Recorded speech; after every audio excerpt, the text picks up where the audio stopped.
Okay, Diane.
Hi, this is Tanya. I'm wondering if you guys can hear me over there.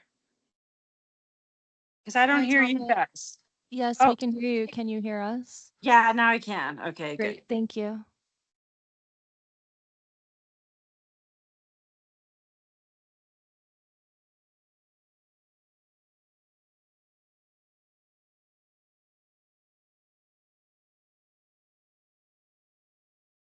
Hello, everyone. Welcome. I want to call to order the regular meeting on Tuesday tonight, August 5th at 7 p.m. Macy? Mayor Pro Tem Sterling, Here. Trustee Corvalon, Here. Trustee Larson, Here. Trustee Maris, Here. Trustee Miller, Here. and Trustee Ty. Here. Thank you. I'd like to note for the record that Mayor Billy will be joining us virtually this evening. And he's Not here. here I'm yet. actually here, but I'll ask Nicole to on the meeting because I have two tired kids back east and bedtime happening. So I'll pay attention and jump in. Yep, when I'm no done with problem. them. No problem. All right, everyone, let's go ahead and Thank get you. into the consent agenda. Are there any questions regarding the consent agenda?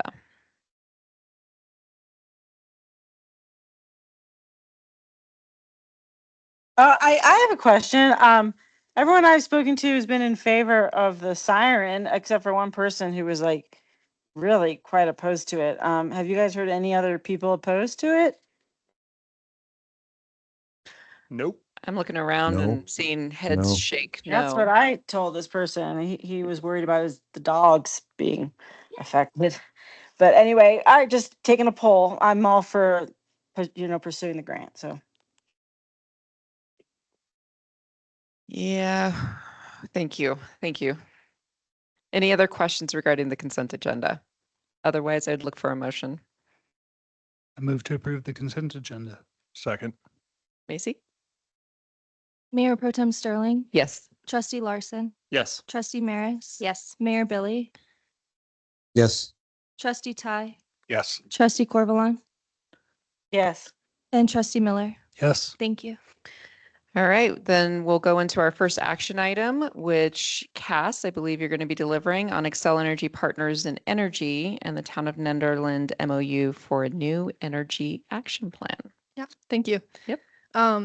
So this is something that we as in myself and the Sustainability Advisory Board have talked with with you all about. The Excel Energy Partners in Energy program is something that the town has been a part of since before 2019, when the first energy action plan was published. And then there's been graduate support received through Partners in Energy since then. And most recently, our MOU for graduate support ended in July 2025, so just this last month.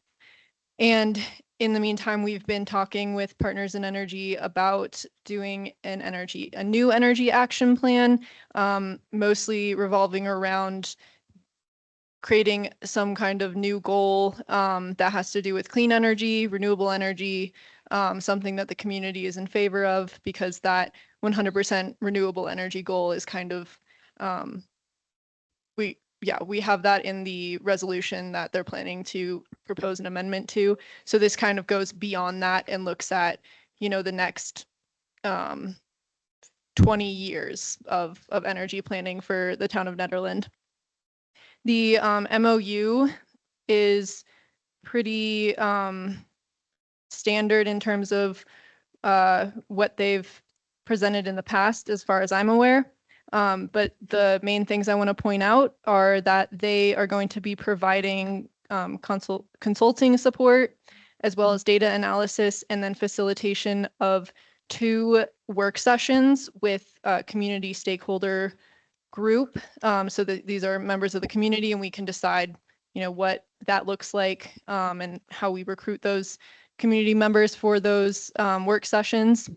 But they will be providing that, as well as assistance with collecting community feedback, and then, of course, developing the plan. And the things that the town of Nederland is agreeing to by signing this MOU is basically providing support in terms of meeting with them consistently, trying to get public participation in those workshops and work sessions that they are going to be facilitating, and then providing, locations for us to host those workshops, so such as the community center. And we also have a basically agreement that they will be delivering us a energy action plan within 9 months of signing the MOU. So that would be May 2026. And likely it would happen earlier than that, because the ideal timeline would be 6 months for planning, and then 2 years, so 24 months for implementing the energy action plan.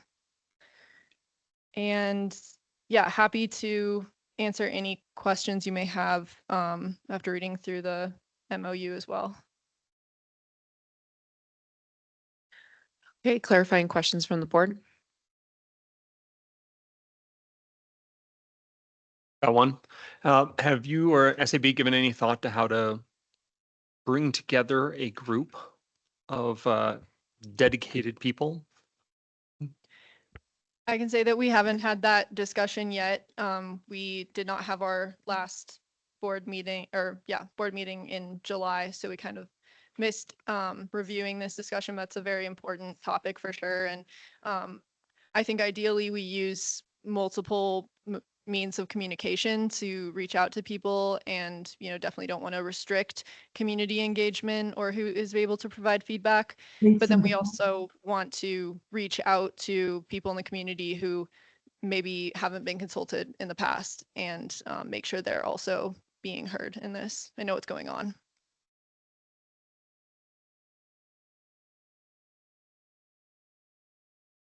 Anything else from the board? Tanya, any clarifying questions from you online? No, thank you. Okay. All right, if there's no clarifying questions, I'd like No, to go thank to. you. Oh, yeah, thanks, Billy. Just let me know if you go out, so I don't, because otherwise I won't call on you. Okay, any public comments in the room? We'll go to in the room first and then online. Any public comments on this issue?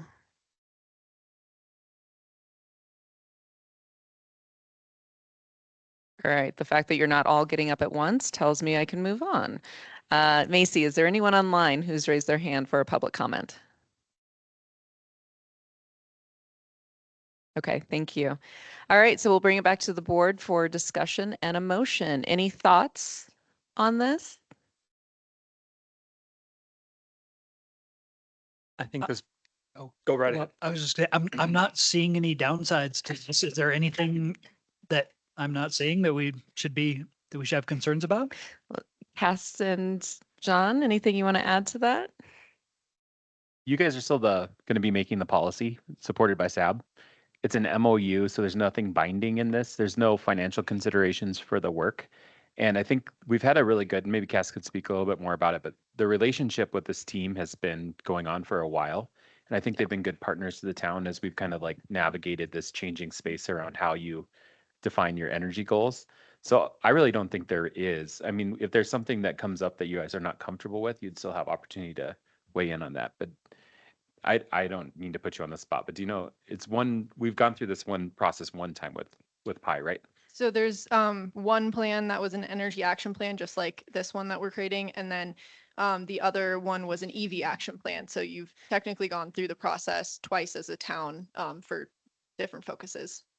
But yes, I would say that there's no glaring concerns that I have right now. I think that so far the communication has been great with Partners in Energy, and they're very good at asking questions and listening to concerns that we do have, and making sure that that is incorporated in what they are providing us. So I have only good things to say about them.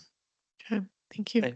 I know that was one of the big concerns we had in the first time we signed this MOU with Excel, because it was, very much is this a case of corporate greenwashing? They're trying to do something nice and make it look, but I think it has been a very successful program, and, following it up with the EV1, this is just the next step. So very much a good project, good program, and in support.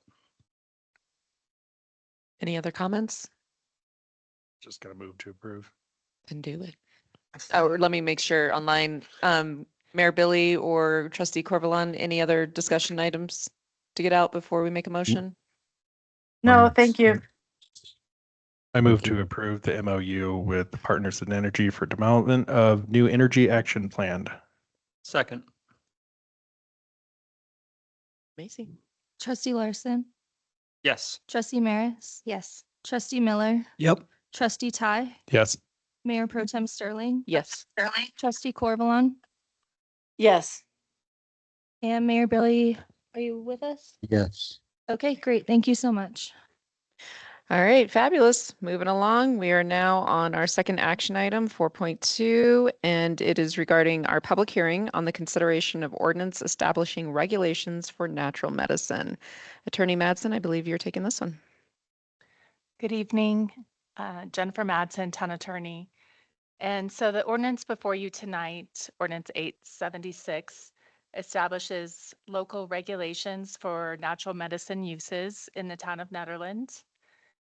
This discussion follows the board's implementation of a temporary moratorium that was adopted by the board in January of 2025, which put a hold on natural medicine uses. Just for clarification, if the board adopted this ordinance, it would lift that moratorium. For some background on the state legalization of natural medicine, in November of 2022, Colorado voters approved Proposition 122, known as the Natural Medicine Health Act. And essentially what that did was it decriminalized personal use, possession, and cultivation of certain natural psychedelics, psilocybin, for individuals of 21 or older. And it created a state licensing framework for healing centers and other related businesses. One thing to note here is the state licensing of these facilitators and businesses is very stringent. Colorado is the second state to legalize these natural medicines. Oregon was the first state, and Colorado has learned a lot from how Oregon implemented it. Under the Natural Medicine Healing Act, the local governments cannot ban state licensed healing centers or other businesses, and local governments do retain some authority to regulate time, place, and manner of these operations. So the ordinance that's before you is aligned with those requirements. Essentially what it does is provides definitions for natural medicine related uses, identifies permitted zoning districts for each of those business types, and provides some operational and compliance standards. This ordinance was presented to the Planning Commission. I think we discussed it maybe 2 times, and then it was approved, recommended approval of the ordinance. I do want to say that it does align with the comprehensive plan that was adopted in 2025, expands some medical service offerings, encourages industrial diversification and business development. So I'm happy to answer any questions that you may have. Okay, clarifying questions. So We'll come right back to you, Trustee Corvalon. yes, as a question, this might be tied up in the state regulations that I'm not as familiar with, but it feels like this is written very much like the marijuana, restrictions. But I'm curious if a business wanted to provide the service, is that the only thing they can do? Or could it be kind of an established business adding it on, like can Busey Brews add that on in the basement? Or is it kind of if they meet the state regulations?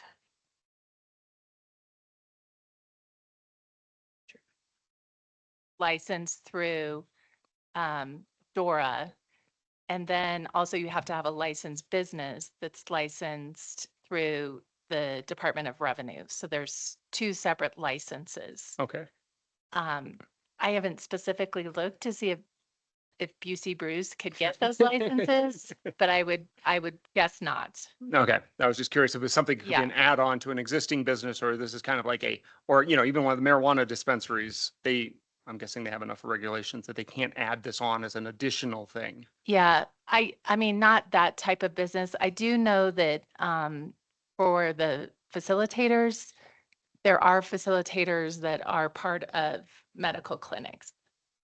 A clinic could add this on, Yes, but perhaps not New Moon. And right. you're saying as well, like a therapist Correct. could add this on. Yes. Yeah. Okay, thank you.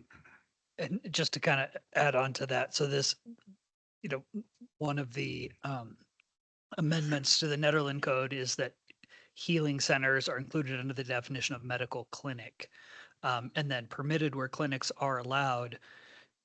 Do we specify the zoning for where healing centers and medical clinics are permitted? Yes, that's already indicated in 1632, and I'd have to look. It's under section Yeah, 4 of yeah. the resolution, And then, or sorry, the kinda ordinance. dovetails onto what Chris was asking is, does the definition of the medical clinic preclude a different kind of business from getting that designation? So medical clinic is going to be defined in your code. And Right. then all of these businesses have to comply with the state regulations. Okay, so what's the amendment what are we amending that changes the definition of healing center to be included under medical clinic? Like, why are we changing that in the Nederland? Because it's not a use that was permitted in a medical clinic. So it's really calling out and saying that you can perform this use where medical clinics are allowed. And then medical clinics are allowed under the use group table, they're allowed and this was something that wasn't changed. So they're allowed in neighborhood commercial, CBD, general commercial as special review uses, but that's how they were before we made this change. So essentially what was done is we added an additional use to that category. That's a category. And we added that there. Okay, I understand. So the addition of clinic includes natural medicine healing centers, groups them underneath the medical clinic in Correct. our code. Okay. Yeah. I mean, it would be cumbersome to list all the different uses yeah. in your use group. Yeah, table, just like, so yeah, and all the, kind of grouping of similar businesses. yeah, and then all the stuff in the next section groups them under that Yes. healing center. Okay, great. Yeah. Thank you.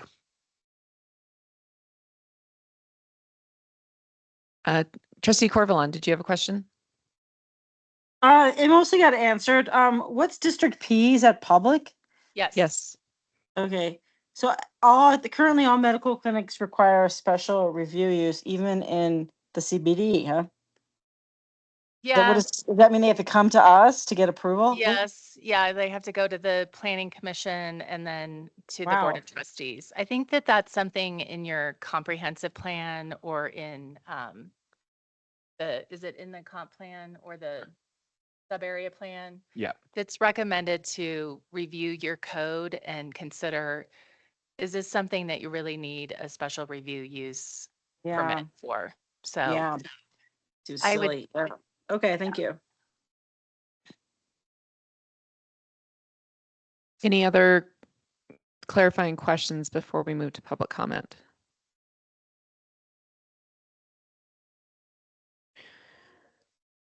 Okay, let's go ahead and move to public comment. We'll go in the room first. Anybody want to comment on this topic? I have a feeling y'all are waiting for some other thing later on down the agenda, huh? All right, let's go to online. Anyone online want to give a public comment on this topic?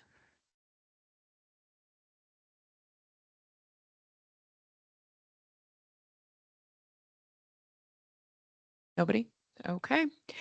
All right, let's bring it back to the board for discussion, final discussion, thoughts, and or a motion. Any thoughts?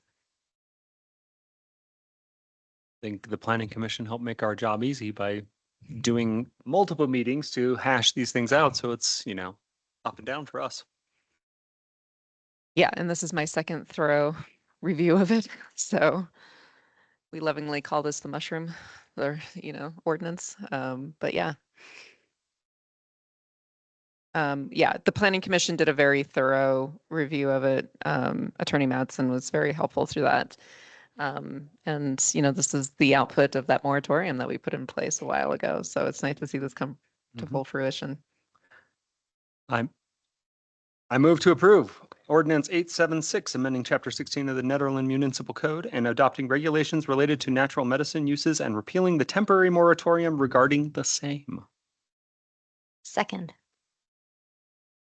Macy? Trustee Ty, Yes. Trustee Maris, Yes. Trustee Miller, Yes. Trustee Larson, Yes. Mayor Billy. Yes. Thank you. Trustee Corvalon Yes. and Mayor Pro Tem Sterling. Yes. Thank you. The motion's approved. All right, next up is action item 4.3. This is the resolution 2025-17 declaration of reimbursement intent for Eldora Mountain Project. Attorney Madsen or Town Manager Kane? I'm going to start this one off tonight. So good evening, board. Before you this evening is a resolution that creates a formal declaration of our intent to reimburse project expenditures from future bond proceeds that might be generated from the acquisition of Eldora Mountain Resort. I want to walk you through my staff report just briefly on some of the key points. The IRS has regulations in place that allow the town to do this if we declare our intent early enough. And the costs that we can recover are basically the costs that you would think of related to the acquisition of the mountain in this diligence phase that we're in right now. So there's legal costs and costs for different kind of land use things that we need to do this. All of that kind of, maybe not all of the diligence work, but a lot of that diligence work would be covered by this bond. By adopting this resolution now, we can make sure that all the expenditures that we are incurring right now are covered by this act. We have created in the resolution a maximum bond ceiling of $180 million. That actually is required under IRS rules, but it defines kind of the legal upper limit for what we can do with financing. It doesn't actually represent a spending plan, any kind of project costs, any kind of intended borrowing level. It just kind of creates a level where we say we're not going to exceed that amount right now. It's really important to note that this does not authorize any debt. All we're saying is that any costs that we incur would be reimbursed through the eventual bonds. In terms of financial considerations, this doesn't create any expenditures. It just allows us to preserve our option to be reimbursed if and when you do decide to issue debt. I did recommend in my staff report that you adopt this resolution so that we can maintain our flexibility as we work on this project. I just want to state again, it does not authorize any kind of borrowing, spending, or project decisions. It's just a structural tool that lets us be good financial stewards of our funds as we kind of move forward through this process. Attorney Madsen, if you have anything to add, please feel free. And if you guys have questions for us too. I don't have anything to add. All right, clarifying questions from the board. Anybody in the room? How do we need to very clearly define what constitutes costs? Because I know there's a lot of overlap, especially for you guys who are on salary and you're investing a lot of time. Like, is that something we need to clearly define as far as additional reimbursement? Yeah, that's something working with our team on our legal team just to make sure we've got it all correct. But essentially what it is costs related to the acquisition. So salaries are not necessarily covered under that, but like our legal consultants and if a survey, for instance, would be covered. Any kind of that diligence work that actually goes towards that purchase can be covered. So that's probably a really important distinction to make, that there will be likely some costs related to this, but they're more kind of on the ongoing time of people that are already employed by the town is probably one of those. Right. So like Attorney Madsen's additional time spent on that is not something we'd be able to clearly define. No, we would. Oh, we would. Yeah, Okay. my time that is segregated to work on the acquisition is reimbursed. Okay. Yeah. Anything else, Trustee Miller? Nope. Anyone online, either Trustee Corvalon or Mayor Billy, any questions? Clarifying questions? No. Okay. No. Okay. Well, then we will go to public comment in the room first. Anybody who wants to offer a public comment on this topic? Okay. Moving on to online. Macy, do we have anyone online who would like to make a public comment on this?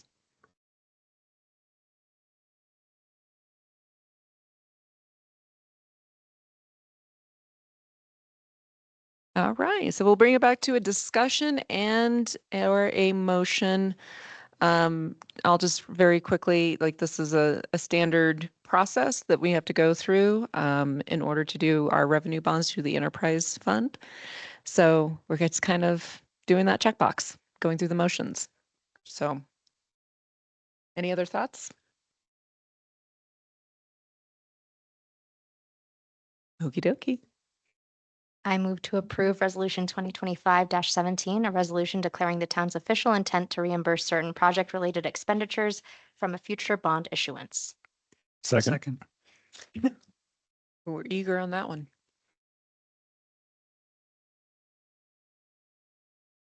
Macy? Mayor Billy, Yes. Trustee Larson, Yes. Trustee Yes. Trustee Corvalon, Yes. Trustee Ty, Yes. Mayor Pro Tem Sterling, Yes. Trustee Miller, Yes. and Trustee Maris. Yes. Thank you. The motion is approved. All right, fabulous, everyone. We are now going into our discussion items. The first item is 5-1, a potential donation policy for the town of Nederland. Town Manager Kane?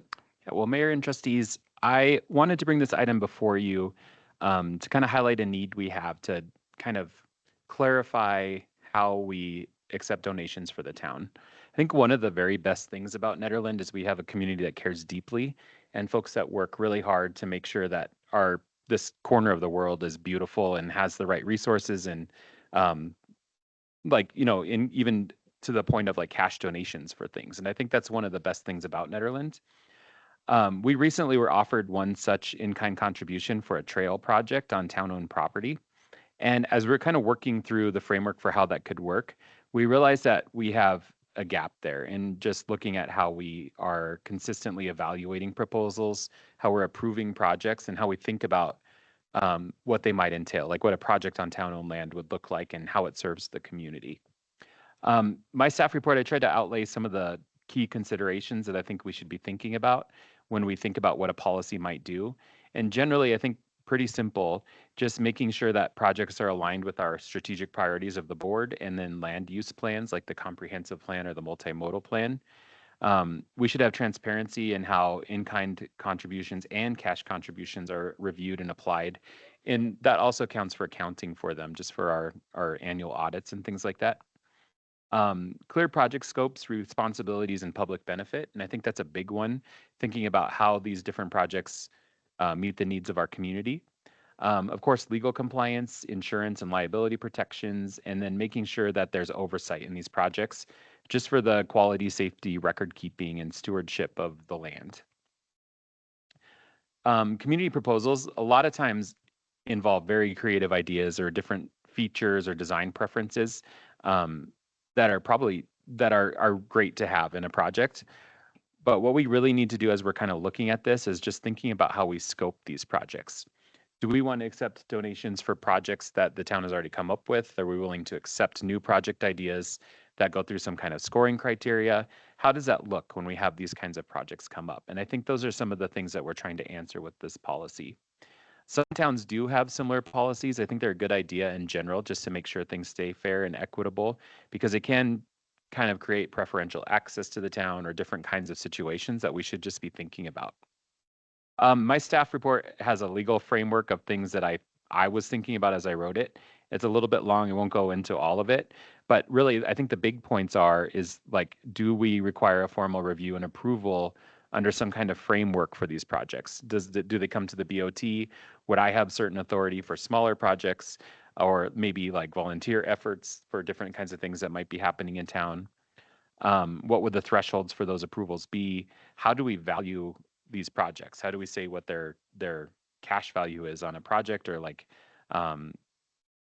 what kind of standardized references can we use for that? Fiscal procedures, which are always important, like if we get a donation, is it a restricted fund for just one project, or can it be used for anything? How do we account for that? How do we think about obligations that some projects might create for the town in terms of maintenance and things like that? And then a lot of the pieces that would just go with that, like, do we do RFPs or RFQs for these processes? How do we make sure they're aligned to plans? How do we score them?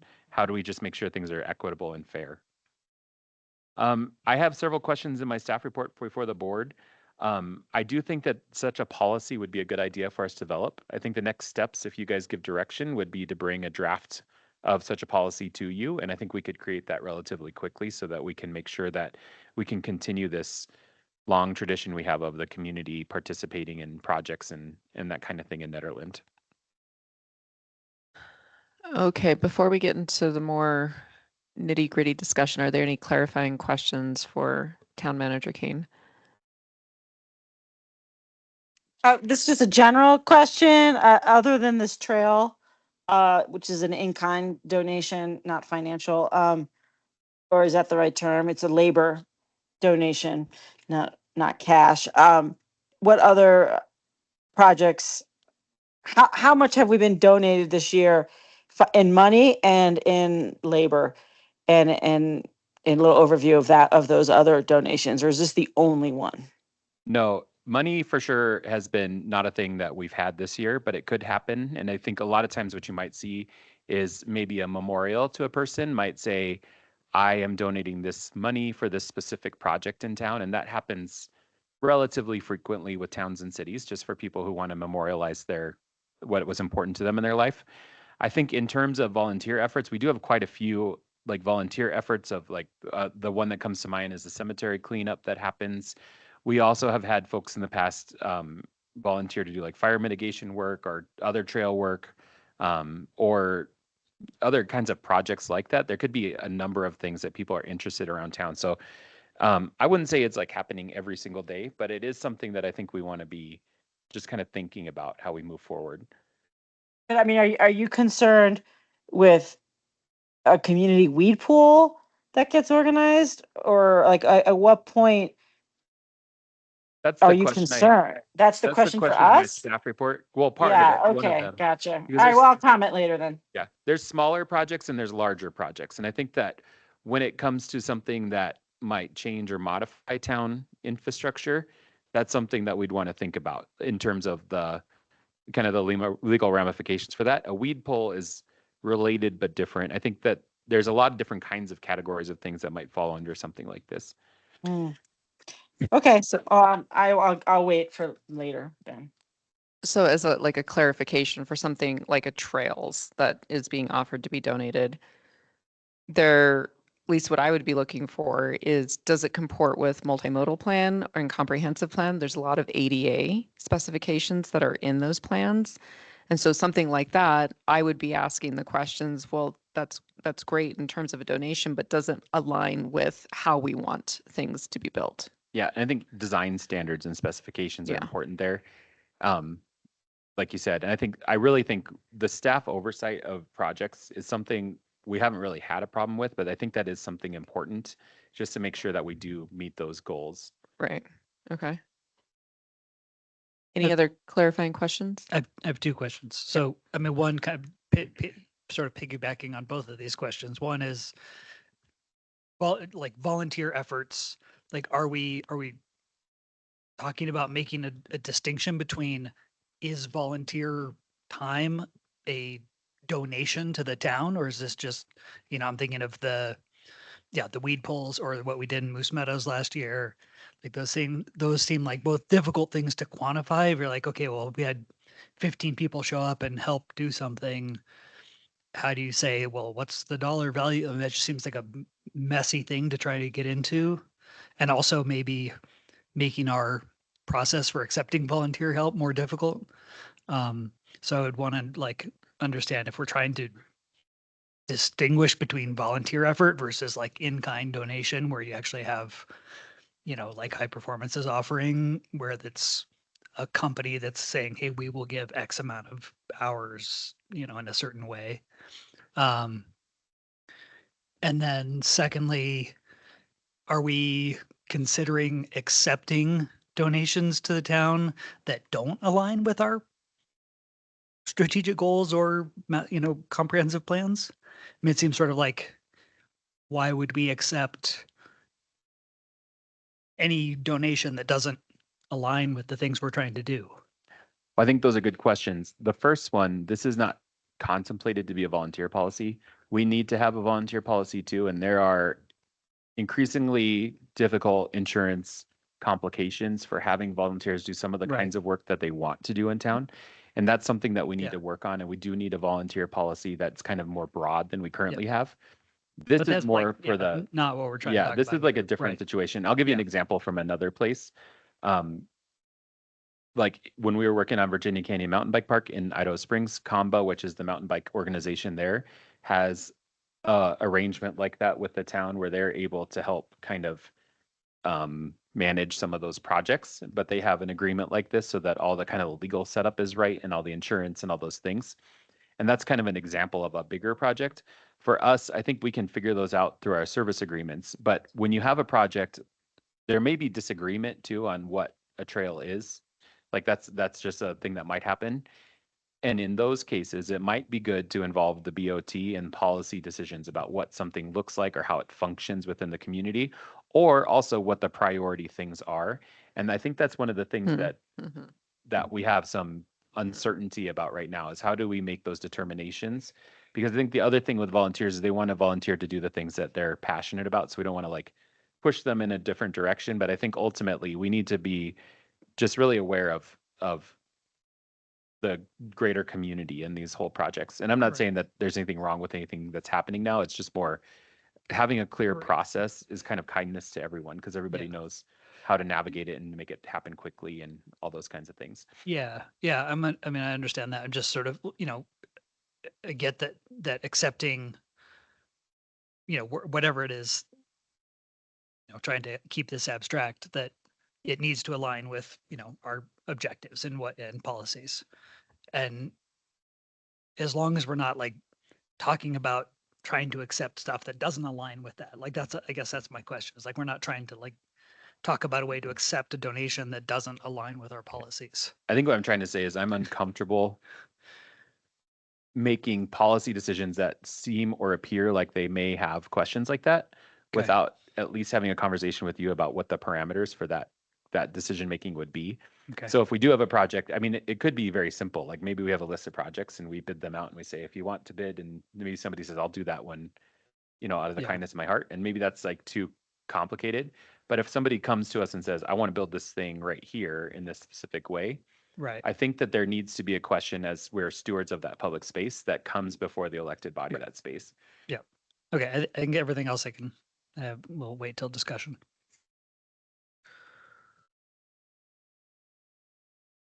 Any other clarifying questions? Yeah, number 6, should formal procurement processes still apply in certain cases? So would we be creating basically some framework for when things have to, procurement in my mind is like RFPs or things like that. Is that what you mean by that? And how we clarify what has to go to that degree? Some towns require that. I don't think that's why I was saying maybe there's different levels of projects. Like a small project maybe doesn't need to do that, whereas a bigger project might. I just wanted to include it because it is something that there are some policies that contemplate that.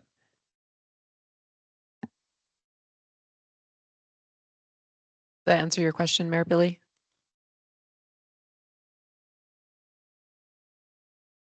Yeah, thanks. Okay.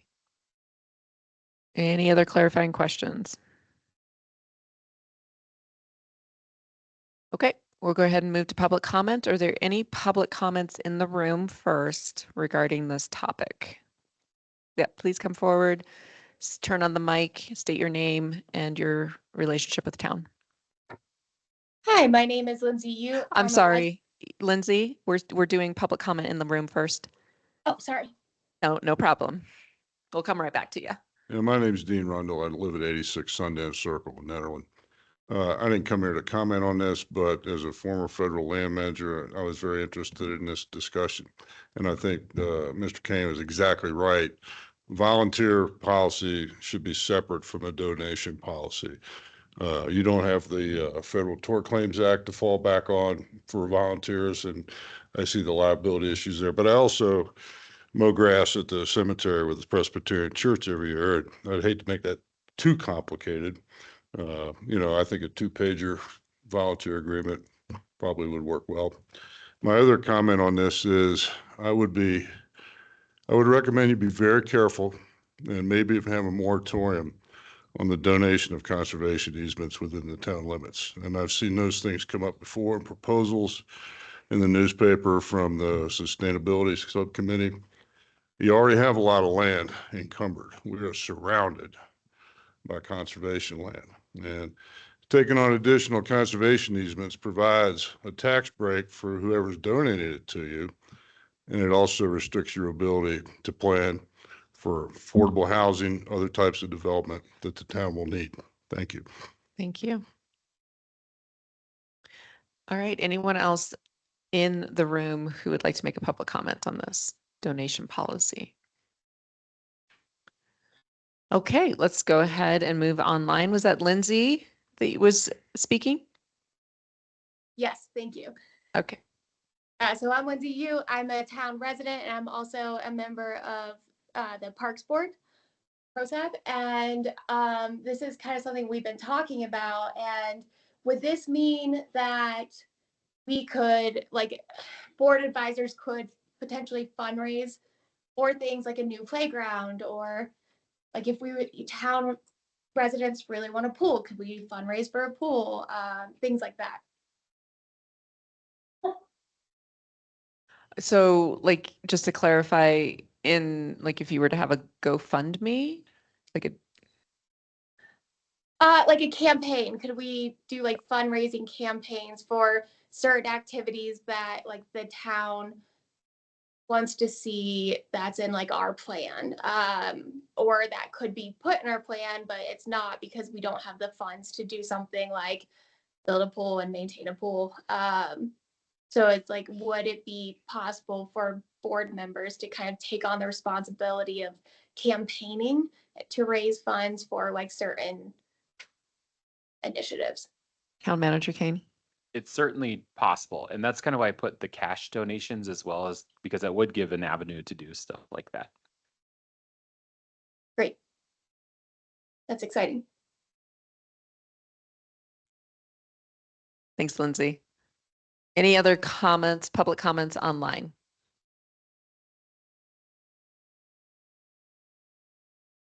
Okay.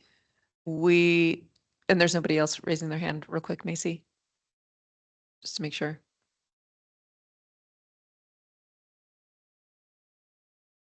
Okay. All right, let's bring it back to the board for discussion on what we're thinking around this. I'll bring us back to the questions that are before the board.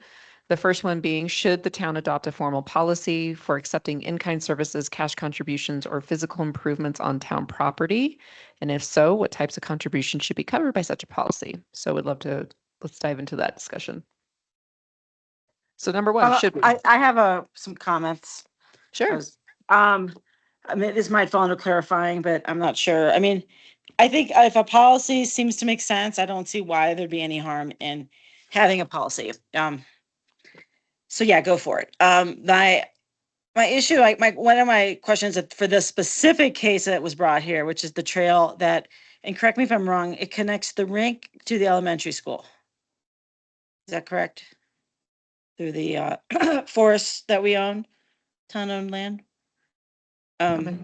Is that correct? That's correct.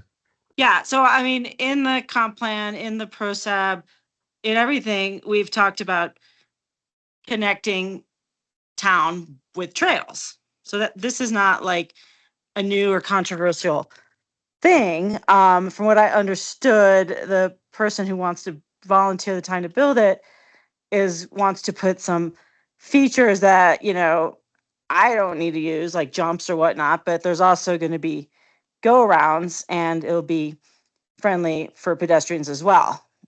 Is that correct? I think what the I'm just trying to get question to the this particular case. is- For me, I don't know the answer, Trustee Okay. Corvalon. And the answer is that we need to have these projects scoped so that we're saying within these boundaries, this thing could happen. That's what the. okay, so that's really the you question. would like to bring anything, even though it's already been discussed by in the plans and the, you know, to do connecting trails to different parts of town, anything that somebody wants to volunteer, you would like it to go to the BOT for approval first. I absolutely did not say that. I said that No, I I'm, think I'm there's a just curious. question Is about that something policy for you, the Board of what was that? Trustees. Is that, I- to me, that makes sense. And that takes away the responsibility from, the town manager and No. puts it on a public forum to get discussed. Trustee So Corvalon, what I'm saying is there's a policy question about how we do this, and it Yeah. needs to be clarified so that we understand how we should act. I'm trying to clarify it. Yeah, So but I'm not saying just, it- Hold on, Trustee Corvalin, Town Manager Kane, if you Yeah, could finish what I your think I thought is. mischaracterized what I'm saying. What I'm saying is there's a policy question about how we accept donations. There's some uncertainty about how we do that in a way that works best for Nederland. And policy questions are appropriate to bring to the Board of Trustees. And it may be that you say, this is fine, but I think a question about a trail that might come up is, who does it serve and how should it be built and under what scope? And how do we make the decisions about how it is constructed? How do we do that part? And it may be as simple as there's not a concern there, but I think that when we have a policy question like that, it's something that staff wants to do to make sure that we're aligned to the Board of Trustees goals for these projects.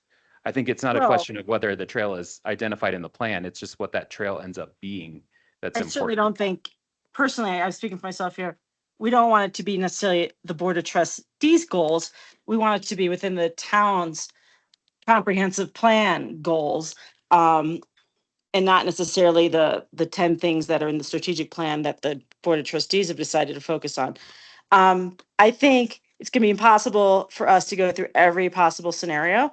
So I think, personally, I would just say, bring it to the board for a public discussion. And then it gets approved and moves on, if it's gonna be anything permanent in the, public land. That's where I would go, because there's a million scenarios I could bring up, but you're not gonna write a plan that can mitigate each possible scenario. So I think the safest thing is just to say, bring it to the board, and bring it to mainly just so it goes to the public. So that the public has a chance to know it's publicly posted, and then it can move on from there. That's just my opinion. Okay, so you would be in favor of a formal policy for accepting these in-kind services? Trustee Corvalin? I mean, yeah, sure. Okay. I mean, I don't think it's necessary, but I think in this scenario, it sounds like it feels necessary. So yeah, I would say if it's gonna be something permanent on public land, it should then go to the BOT for approval. And I guess that would be for anything. So the playground or the tennis court or anything. If somebody wants to say, hey, I'm gonna give you $300,000 or whatever it costs now to put that roof on that rink, let's do it already, right? It should go to the board, I guess, and go to the public to make sure that the tennis people aren't gonna freak out now if there's a roof over it. So, yeah, I think that's just the safest way with the way the town is, and everyone has different opinions. So that way it covers everyone. It's not like, oh, you did it because you like to play hockey, no. It's just, it went to the town. So. Okay, thank you. Going across the board what are the feelings of, should we actually adopt a formal policy? Don't all speak at once. Trustee Miller? So I think the priority here should be making this as easy as possible for the town to accept Okay. donated resources and for people in the public and the community to donate. I mean, I don't say we depend on that, obviously, but it's, if somebody wants to do something for the town for free, like, let's make that easy. And while I agree with Trustee Corvalon on, like, stuff should come before the board, I also have concerns about things getting bogged down, because that happens a lot. And then all of a sudden somebody who's wanting to donate is like, this is a pain in the butt because now everybody in town is arguing about it. And it seems to me that we might want to set some kind of threshold for, I think the example of putting a roof over the rink is a good one. Like that, if somebody was offering to do that for free, we would want to accept that, but also you would want to say, yeah, does that line up with everybody's goals for the rink space? But I also think those are the kind of decisions that town staff, parks, whoever, whatever department is on the receiving end of that, they understand their goals, they understand the needs, and I kind of feel more inclined to trust staff to make a judgment on, does this line up with our goals? And if there's a question like, hey, I don't know if this lines up with our goals, then maybe you do bring it to the board. But that feels like that could be a staff decision, that we don't necessarily need a policy about it.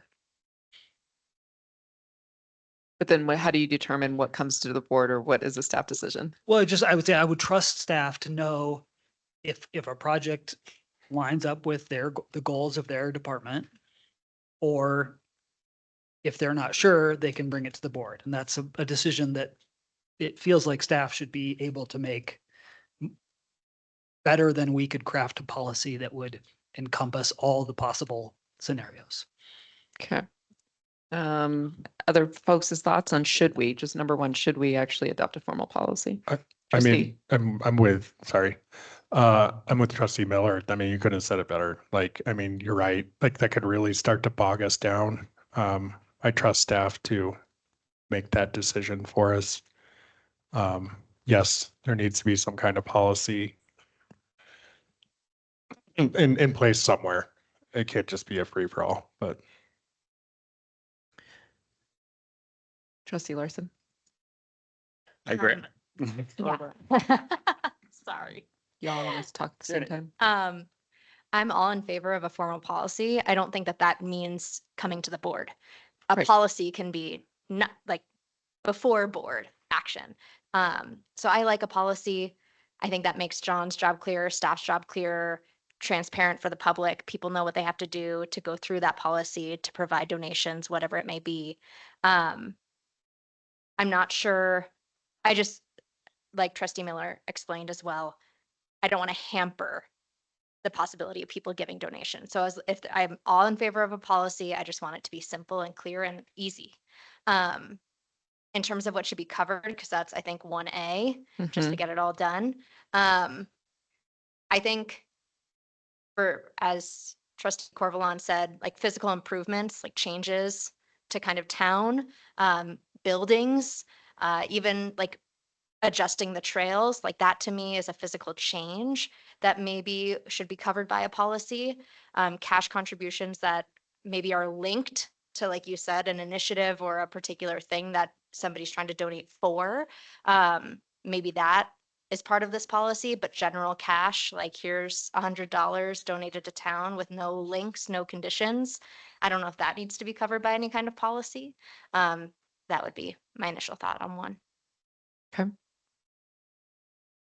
Agree with what's been said. I think, clearly there does need to be a policy, not just to provide, town staff an idea of what to do when somebody comes, but it also then provides the public with an idea. If somebody does have $100 that they decide they want to give us, they know it can be given and what the parameters are for it.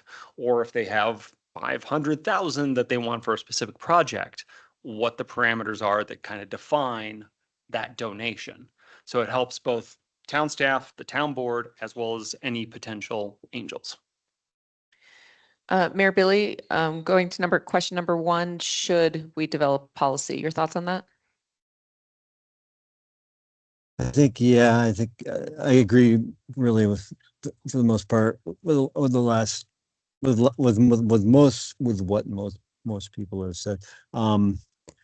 And the whole goal of the policy should be to simplify things, not complicate things. And I do think that the staff in general would know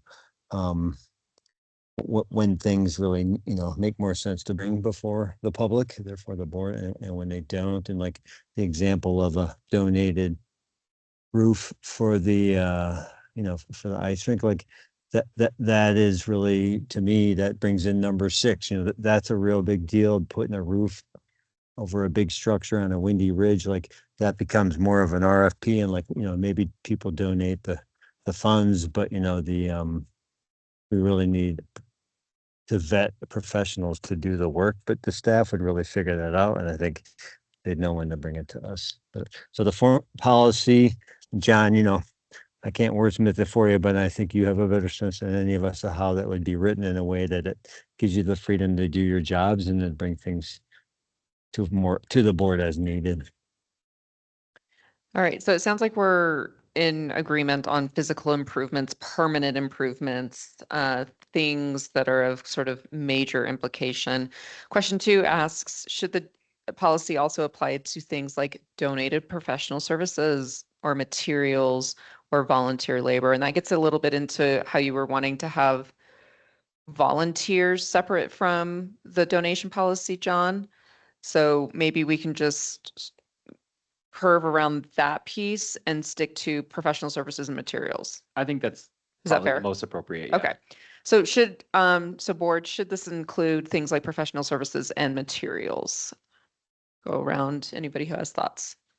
I would think yes, just because it also goes down to number 6 about the RFPs. Like this is also like legal wise, we're trying to figure out when things can just be donated and accepted and done, and when we do need to legally make it a bigger deal from like, am I right? Attorney Matson? Yeah, That there I are mean, things that we have to. Yeah, I would think of in kind as if somebody is performing a service in their professional life, that's an in kind donation, and you should have a policy that covers that. To talk about when and how you can accept those types of donations. These are very common policies. I think yeah, because it keeps track of everything, makes everything transparent to everybody. So everybody knows if someone's donating professional work for us, they know who's doing it. And we can reflect back on that.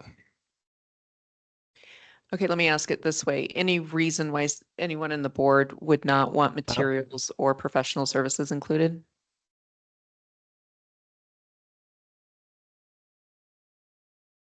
Okay, that answers that.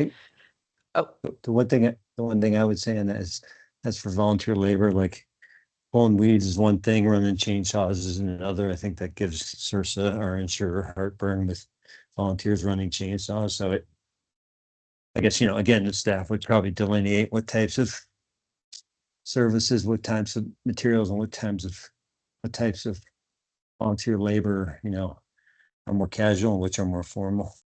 yeah, I think we were going to strike that phrase from that line, Mayor Billy, because John had said that it was 2 separate things. So.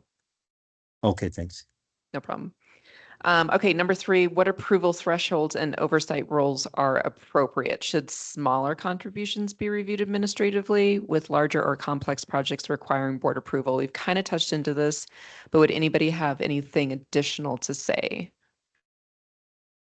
I mean, is it reasonable to once it reaches a certain level of donation that it should be reviewed by board? Like in terms of cash, amount? Yeah. Or like it goes to a certain point, then it's like, okay, that's quite a bit. We need to probably talk about this. Anybody have thoughts on that? I think it also, Oh, go ahead. I think it also has to do with are there are there things being tied to it? Do they have restrictions on it? Is it, I'm giving you, only $1,000, so it's under your limit, but it has to be used for X, or, and that X thing may not align with our priorities, our goals. It may not be values. something we want. Value, Right. exactly. Yeah. So, it's a connection of both the overall value of the donation and also the sort of intent. Okay. Other thoughts on it? Yeah, I just want to bring it back to that. What is going to be that threshold? Like, is a trail, except the specific example for this particular trail, does that, like, where do we want to draw that line? And where does John want to draw the line? Like, where, or do we just want to keep it administrative? Because it sounds like we kind of do want to keep it administrative because it would be simpler. So, what's going to be the threshold for that, for coming to the board?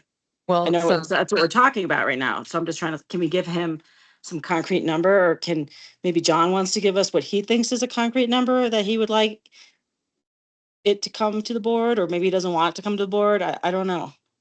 Well, and that particular example might trigger something else. That might trigger it's a permanent infrastructure piece that's, depending on the ultimate framework, I'm guessing there are different triggers as to when it would come to the board. And so is it a permanent?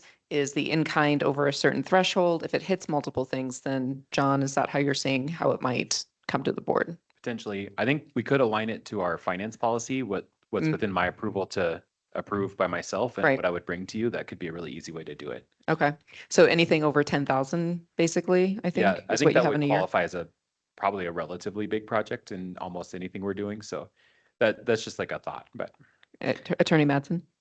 Just one other thing to think about with this is that not only is this board approval, but it's also public recognition. Yeah. And so somebody Yes. provides a large cash donation to you of $10,000, it would be nice to have the public recognition at a meeting. It doesn't have to be a long discussion, but it is a public process. Right, so Yeah, goes it could into just go record. on the consent agenda even. If we don't want to be like burdensome, like some of the people were thinking that if too much, and of course, we're not getting flooded with these donations, so I don't think we're going to be burdened. But if it became a burden, it could just go on the consent agenda and we just take our time to read it. Okay, some good ideas. Mayor Billy, anything you want to add to, actually, I'll come back to Mayor Billy because Trustee Miller has been waiting so patiently. Number 3, what approval thresholds? So to me, this feels like a slippery slope of trying to like value certain, especially if it's in-kind donations, like, trying to put a dollar value on those things. And you could easily see advantages for some people to overvalue their donation if they're trying to get some tax write-off, or people to undervalue their donation if they're just trying to see some particular project to come to success. And so, and then also a lot of this is starting to sound like, okay, we're going to create a policy that has some rules about when it becomes a board decision, instead of kind of what I felt like in my original point is I'd like to have this be mostly staff making a decision about when a project is significant enough. Like, I feel like not just staff being John, but staff being whichever department group that is receiving this donation would be the best equipped to understand when this kind of crosses a line of, hey, this is really big. Something that's really big for SAB might not be so big for somebody else, right? Like, I'm just trying to get a sense of, this is really hard to craft a detailed policy of when the certain thresholds are. It just seems like this doesn't happen very often. It feels like we should be able to trust staff to understand when these need to come. Let me I would- clarify that. Oh, Sorry. no, real quick. Let me clarify. Staff is asking for this policy, I think, Yeah. to set Correct. guardrails for yourself, right? And I think the issue is, it's not so much that somebody's going to come in here and do something crazy, or we don't want to make that decision. I think that's totally fine. I think we can, but I think from a fairness and equity and transparency standpoint, there are things that could happen that I think we just want to contemplate. And in a trail is a really good example of that, because there's like several different kinds of trail. Are we building just a pedestrian pathway? Are we building a bike optimized trail? Are we building a full on bike pump track style trail, like where there's, different kinds of features that might make it not the best for walking? How do we think about these things in general? And I think a lot of our plans contemplate a lot of these trail segments and other work that could be done by people, but then you start thinking about like, who's deciding, who gets to decide what that thing is. And maybe partially it's like ProSab for a trail. That makes a lot of sense. But also bringing it forward to the board, if it's something like that, if it's like, who does this thing serve? Like, what is the purpose? Kind of to your point, Luke, or Trustee Miller, like, how do we build that process just to make sure that it actually is accomplishing what the policy goal for that thing is?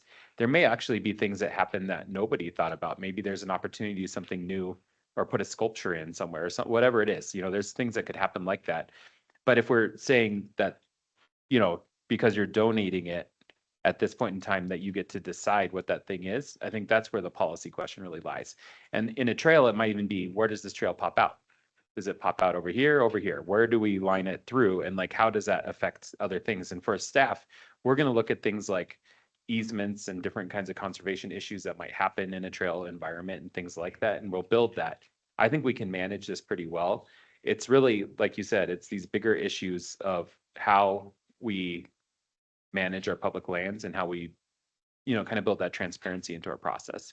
And I think the consent agenda is probably fine for most things. And maybe, any agreement that I would sign would come to you anyway, like usually. And I think that that's a very simple thing to do. And then you guys can choose if you want to talk about it or not, if it's a simple thing, or maybe under a certain threshold, that's just something that we handle as we have in the past. And just so you know, typically what that would be is a professional services agreement, which we have. I mean, I don't know how many, we engage those all the time. And so there's a standard contract for that kind of work. And it's just a matter of getting the details right. So I don't know that you need to dive up into that detail. It's just really this question of when and how you might want to be involved in that. Or if you want ProSab or SAB or whatever the other body would be that could be involved. Trustee Maris, what were you gonna say? Basically that, I think. But also staff can always recommend a decision, whatever decision they think we should make. So I think what's difficult about having things be fuzzy is that roles and responsibilities are then less clear. And it seems like we're hearing we're asking staff to create this policy. So I would hope, John, that you would get to hear from the department heads too about what they think makes sense about how this policy would be crafted. We want their input on this policy too.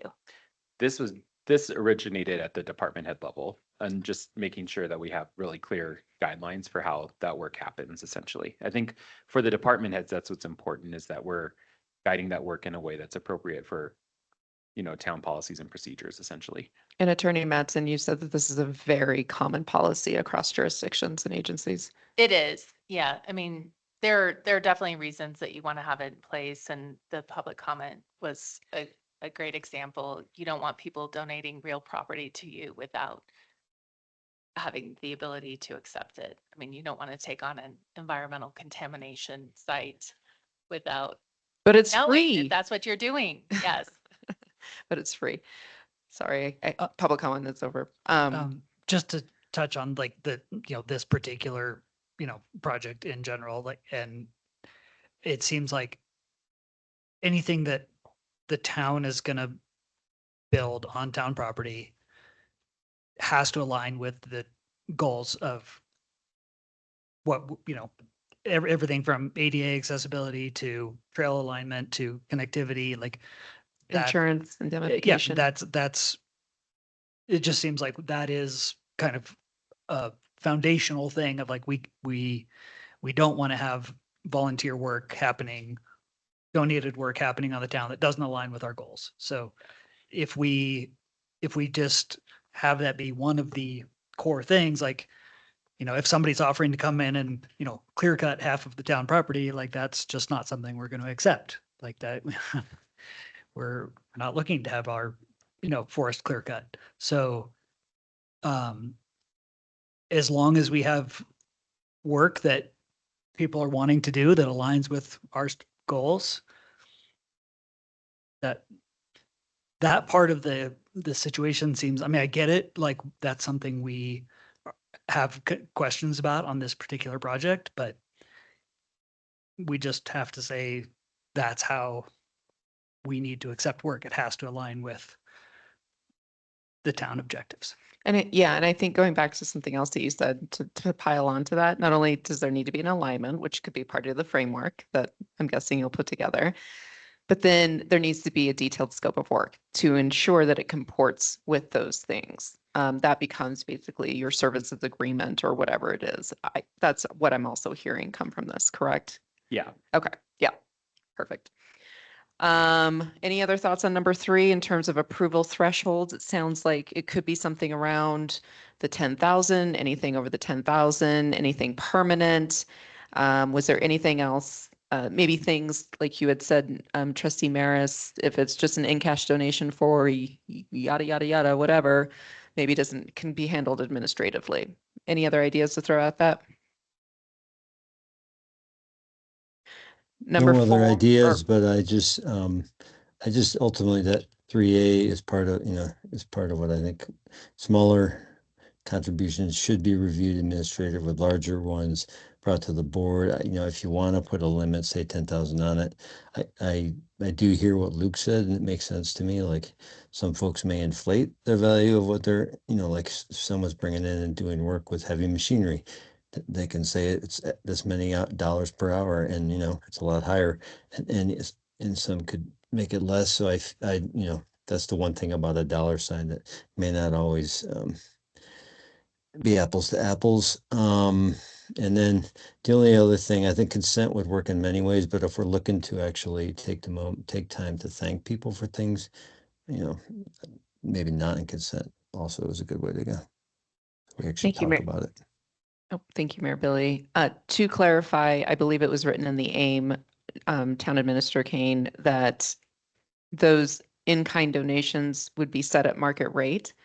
So it would be just like if you were getting quotes, you would sort of average out those quotes so that somebody couldn't inflate their rates, correct? I think that seems like the most fair way, but Yeah. Okay. Number 4, what elements should be included in the standard legal agreement for in-kind work? Any thoughts here from the board? If there's like kind of standard language that's been used in other jurisdictions, I would probably start there. Yeah, Ooh. I think this is the question for the lawyer and Research. Yeah. Mayor Billy, were you going to say something? Yeah, the one thing I would say is I think the last time we got a bid on some excavation, we really didn't have much of a quiver to go to, or at least we weren't aware of it. So like in some situations, the market value that we research and find might be a bit skewed unless we, you know, are sure that we're getting enough bids, basically, or enough, enough information, not bids. Okay, any other elements that should be included in the standard legal agreement for in-kind work? Any other No, thoughts? no, I was going back to number 3, but nope, that's for Jennifer. And yep. All right, so we're going to defer that to Jennifer. That's so easy to do, right? So Gosh, we love her. All right. What's number 5? Should all donated projects include insurance, scope of work, timelines, and maintenance responsibilities? Yes. That's my thought. Depending again on the framework and if this gets elevated to, I think, you know, not everything, obviously, but for those things that have permanent implications or over a threshold, I would like to see a scope of work just to make sure that things are on the same page, because when the other party has to sign that, it becomes kind of the contractual agreement. I think you just Yeah. nailed it there. You said, you know, basically if it's permanent or goes over a certain threshold, then yes, but otherwise, no, because it might be making something more complex. It needs to be if it's a simple donation. Sure. I want to bring back if I donate the roof to the rink, yeah. I mean, even if I do the work, say I have a company that builds that and you guys accept it and I build it, I don't necessarily think that I should be responsible for maintenance of that after donating $500,000 to build I think it really just depends, but I do 100% agree. We need to have a deadline, a timeline, exactly what they're going to do, when it's going to happen, who's going to do it, all the details. Yes. But as far as maintenance, I don't know if we need to put that on the person who did all the work to do it. Well, and actually it could be the town of Nederland who takes on the maintenance. Oh, just to have it in the plan, I guess. Okay. Right. Yeah. Just to articulate exactly who is maintaining it after the project is implemented. Gotcha. All right. Thanks. Any other thoughts on that one? Looks like that makes sense for the thresholds we're talking about. All right, we're moving and grooving. Number 6, should formal procurement processes still apply in certain cases? I think potentially the path we're going down, permanent over certain thresholds, makes sense maybe for formal procurement. Yes. I'm seeing heads Yeah, nod. well, yeah, I mean, just Is your- with also keeping in mind, you know, let's not make this a burden for both for us to review a bunch of stuff and for people who are wanting to donate to have to jump through a bunch of hoops. So just kind of, I mean, I think there's obviously a consideration there. I think we just kind of need to keep in mind, let's not make it What would not go Really through a formal procurement process for you? Just to clarify, just to make sure we're talking about the same things. I would say anything that you would not have a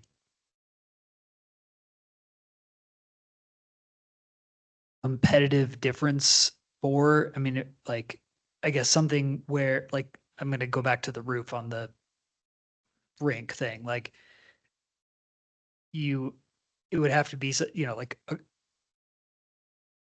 the donator would have to be, fully qualified and capable of installing that. And you wouldn't be in a situation where, like, oh, well, actually, these guys would do a better job than the person who's donating. And that's a significant enough thing that we would not accept a donation because wouldn't meet a threshold that we expect for that structure.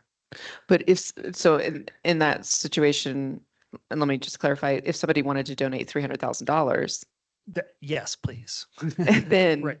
it would have to go through But, procurement process in order to identify the actual installer. right. Okay. Correct. So, But if somebody is offering an in-kind donation, I'm saying, hey, we'll put it up for you. and if they don't meet quality, Right. Like then we that's- would deny that. or it would go through an RFP type process where you would say, okay, well, this doesn't meet the standard that we would expect if we were putting this out for a bid. Okay. All right. And One- if they did meet the quality, then why go That out would- to bid for right, other yeah, yeah, folks? exactly, Okay. yeah. Okay. Just want to make sure I capture that. One thing you might consider is that, say I was roof installer and I said to you, here's a $300,000 roof I'll give you for $200,000, and the $100,000 you consider a donation. That might be a case where you might want to think about that in terms of an RFP proposal, just because it does have other financial implications. Yeah. Okay. I think you're kind of getting the gist of where you need to throw the thresholds. Any other thoughts on this particular one? Number 6, going around in the room, online, Trustee Corvalon or Mayor Billy?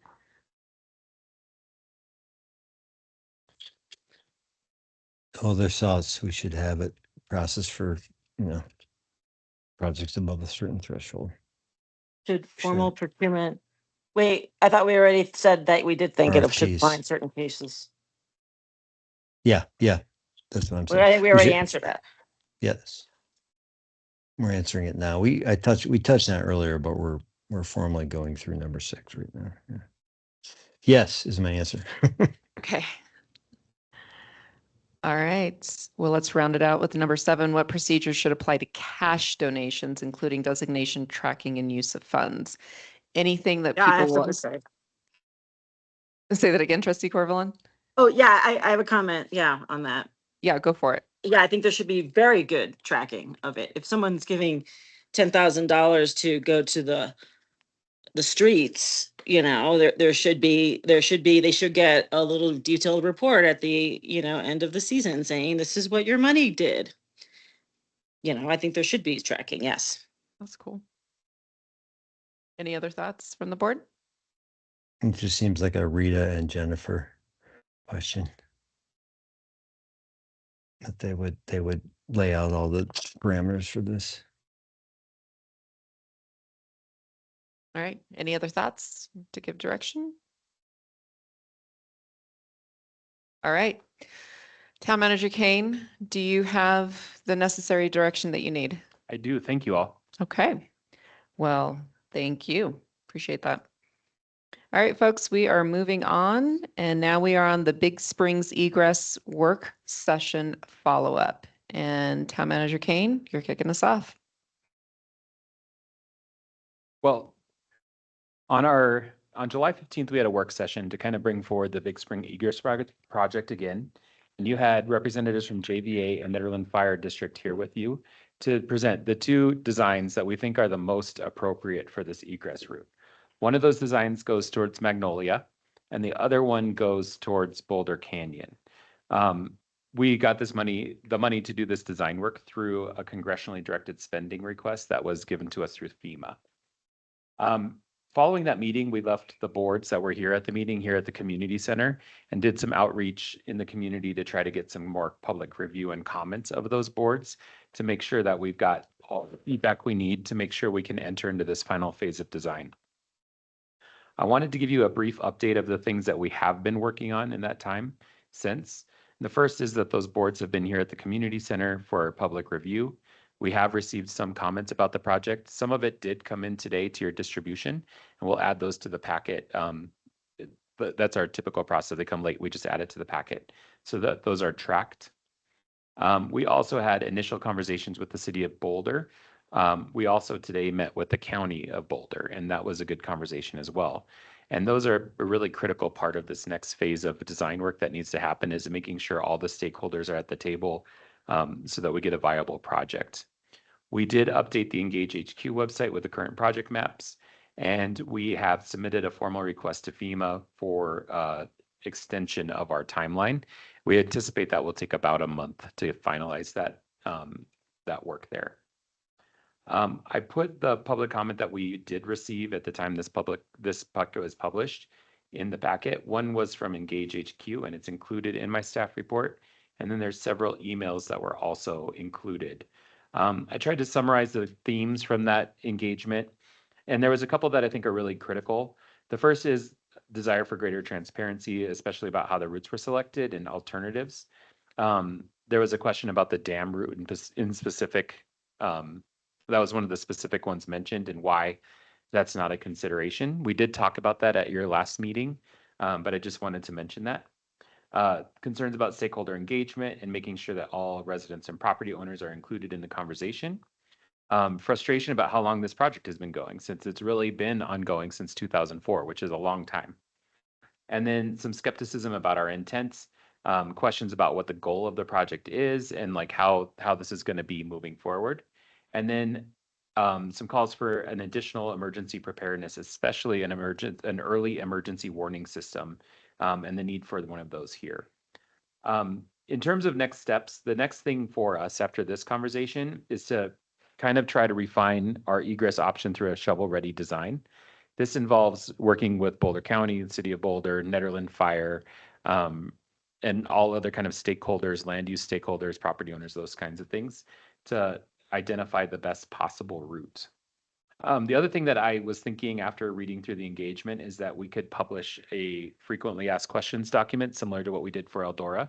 That has worked very well on that project, allows us to kind of constantly be communicating. I think that basically it would be the same process. We'd kind of build these themes and then answer them, and then that would be a publicly available document.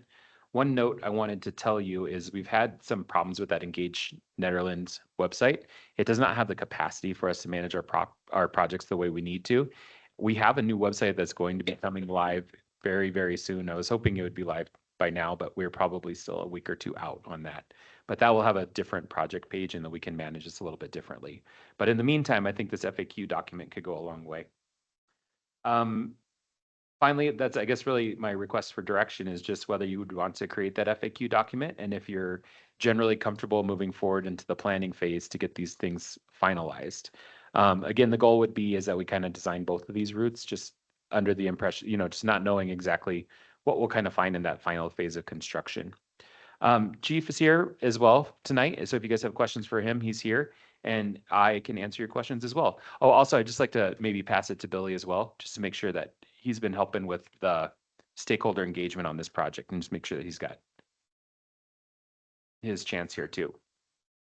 Yeah, thanks. Jonathan and Chief Schmidtman, Charlie, the fire department were able to speak with the city of Boulder and really got a very encouraging kind of conversations about the ways to work together to really make things better for the city of Boulder and for us. So that was super encouraging. So then I went to work and contacted Claire Levy, our commissioner, who handles our part of the county, and she was extremely helpful and said, this is something she knows we've been working on for a long time and is eager to support us with it. So she made all the right introductions. And today we talked with Dale Case, who's the director of community planning and permitting for the county, and Therese Glowalki, who is the director, the Parks and Open Space Director, and Sheriff Johnson, and they were, and Charlie and Jonathan, myself, and they were all completely on board with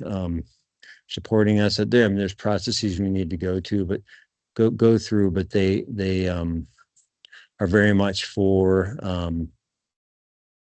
an egress out of Big Springs. That they actually are very much for the canyon route out of out of Treese and Sheriff Johnson were pretty vocal about that.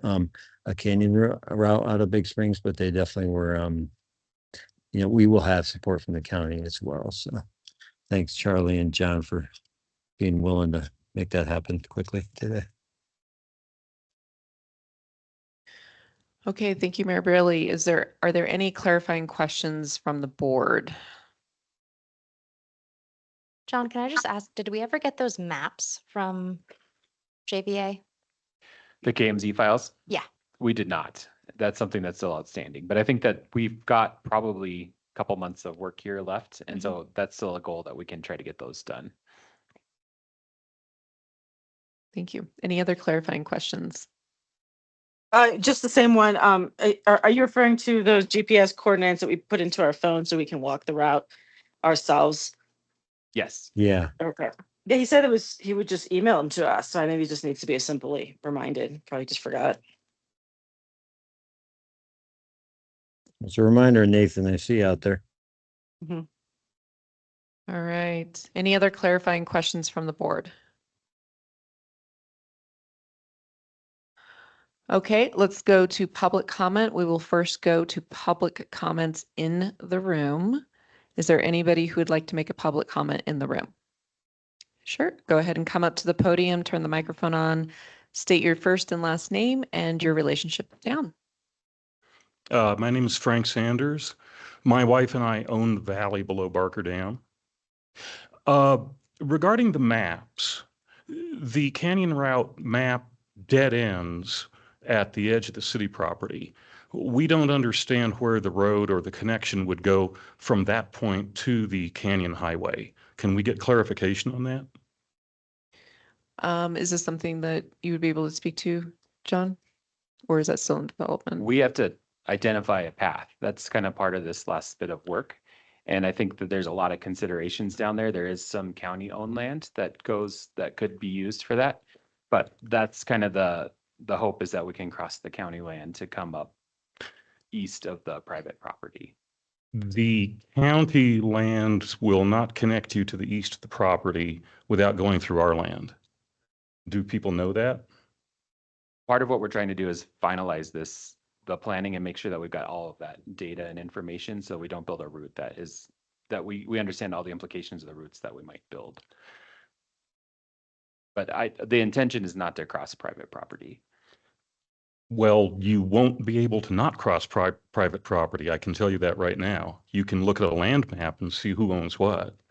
Surely JVA Engineering has done that. JVA Engineering last month said that there's a county access road that connects to the highway. There's no such road. Does anyone know about that county access road that Nathan Scalick cited in the last meeting? Okay, so the question is, and if we kind of roll this into your frequently asked questions, the question is, where is that final path going to be when it hits the edge of the county? How is it going to finish out? That's the question. How will the path connect from the bridge that currently exists, which is where JVA Engineering stopped drawing their red line, to the Canyon Highway? Okay. That's about a half a mile of distance. And if people are talking about finalizing a route selection, one would think that that would be a very, very critical thing to understand. We certainly want to understand it. Fabulous. Okay. Any other questions that you want us to Yes. Why, after we sent the letter to the town and to the town administrator on November 1st of 2024, saying, if the issue about crossing our land needs further discussion, please contact our attorney. Our attorney, who's in the room here today, has in fact not been contacted. Probably because the intention is not to cross private property. So it sounds like there's still routes that the final routes have to be determined, and that's why we're having the conversation with the county and the city.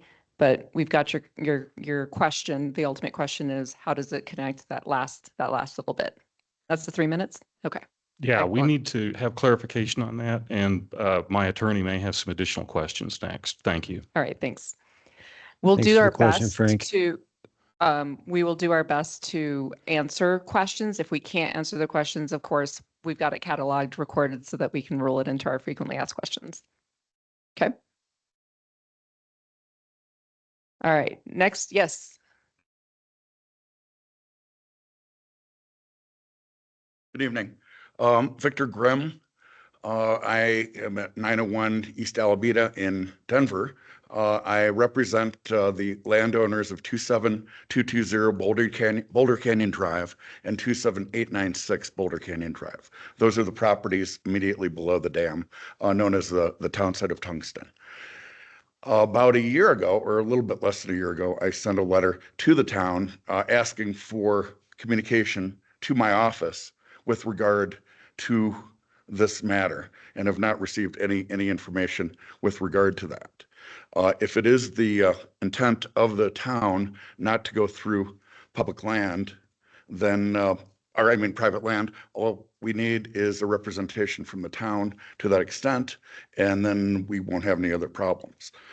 However, looking at the map, it's quite confusing to me as to why one links up to Magnolia Road on the top, but the other one ends in the middle of nowhere.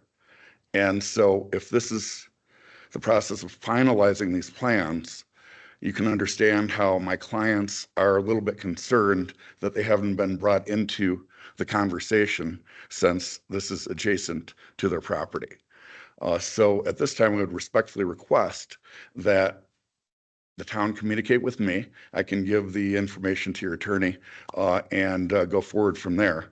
I also want to be very, very, very clear that the property owners are not open to any type of negotiation with regard to going through their land, and that should this process move forward, I'm advising my clients with regard to all of their rights with regard to that. I guess it goes down to transparency, that these people are so close to this and they're really worried about this and haven't heard anything from the town. So if respectfully in the future, if the town could communicate with me, and I would be happy to advise my clients with regard to that. I'm very, very familiar with the property. I was a resident on that property for about 15 years and know about all the other access properties there, or the other accesses around there. And so I'm very, very happy to work with JVA or with your town attorney to talk about what the situation is with regard to the legal situation and with regard to the topographic challenges. That's about it. Thank you. All right. Anyone And- else in? Yes, Mayor Billy? I just wanted, I know I'm not there, but thank you, Victor. We appreciate your comment. Thank you, Frank. Appreciate your question. All right. Go ahead and state your name and your relationship to the town. Josh Schlossberg. I live on Wildwood, and I and certainly many other neighbors do support the Boulder Canyon route. Hopefully things can be figured out with all parties agreeing, and certainly the town should clearly be in contact with those individuals. And just to be transparent, the Magnolia route over through the forest all the way into middle of nowhere there, that's going to have community opposition. So I think to get this route built, Boulder Canyon seems to be the best way. Hopefully things can be resolved with the landowner, who certainly has a right to speak to their own concerns. But I had more detailed comments that I think were incorporated, and that's enough out of me. Thank you. All right. Thank you, Josh. Appreciate it.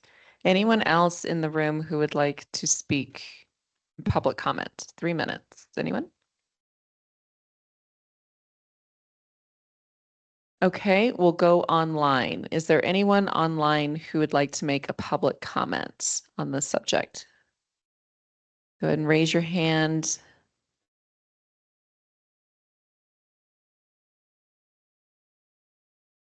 Any other thoughts or any other, is that somebody?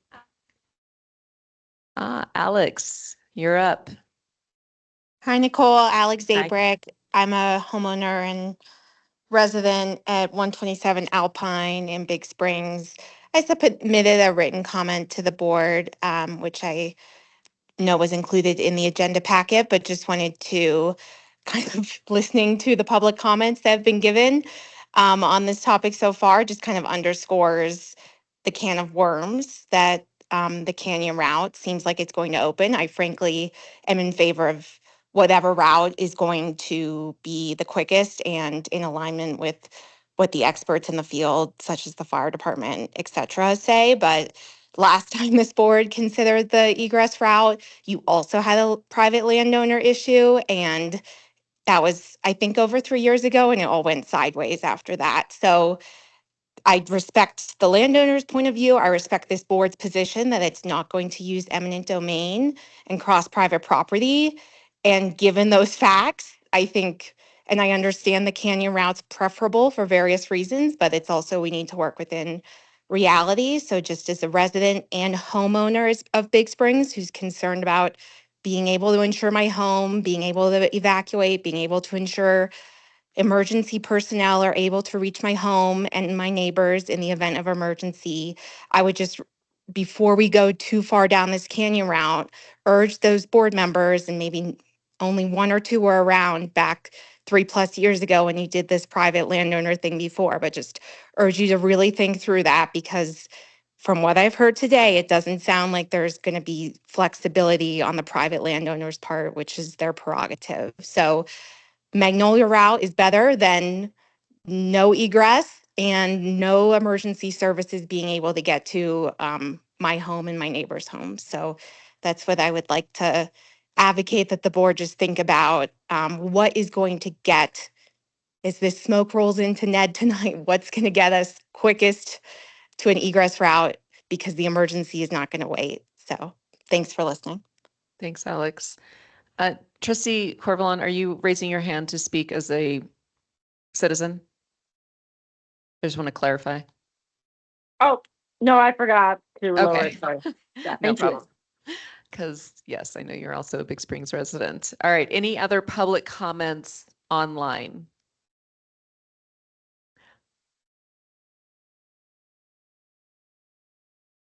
Okay. We'll come back to in the room in just a moment, Jim. All right, Lindsay, go ahead and state your name again for the record and your relationship to town.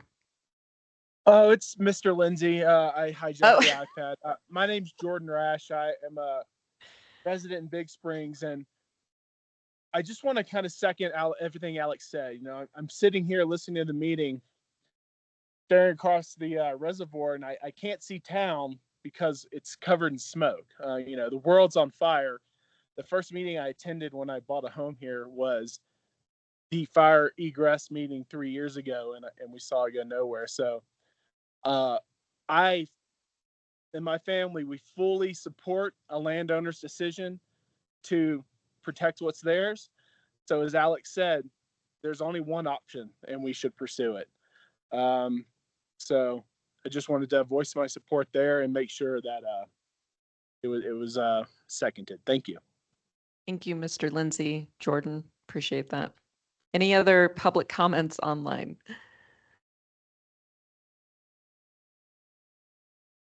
Okay, we're going to swing back around into in the room. We've got a couple, looks like more comments. So go ahead and, well, you know oh, we have a map being, or something being handed out right now.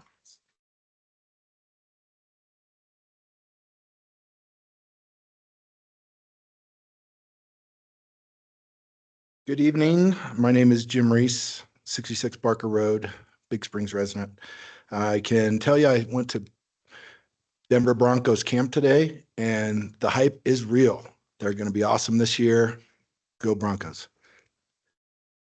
In July of 2016, the town of Nederland barely escaped destruction from the Cold Spring fire. In the after-action review, where the fire officials stood up and addressed the town residents, they said we needed a minimum of 2 egress routes out of Big Springs for the health and safety of its residents, emergency responders during a potential wildfire evacuation. The routes you see before you on the map I gave you show the Doe Trail route and Wildwood egress routes that exit onto Magnolia Road. This is from the Board of Trustees packet, page 71 of July 1st, 2022, that BOT packet. In July of 2022, the BOT decided against proceeding with the Wildwood egress route to look at other options that didn't have as many obstacles. I'd like to read from the town website the reason given for not approving it. Quote, the Wildwood egress route is proposed to extend from the end of Wildwood Lane and follow an abandoned Jeep trail following drainage to connect with Magnolia Drive.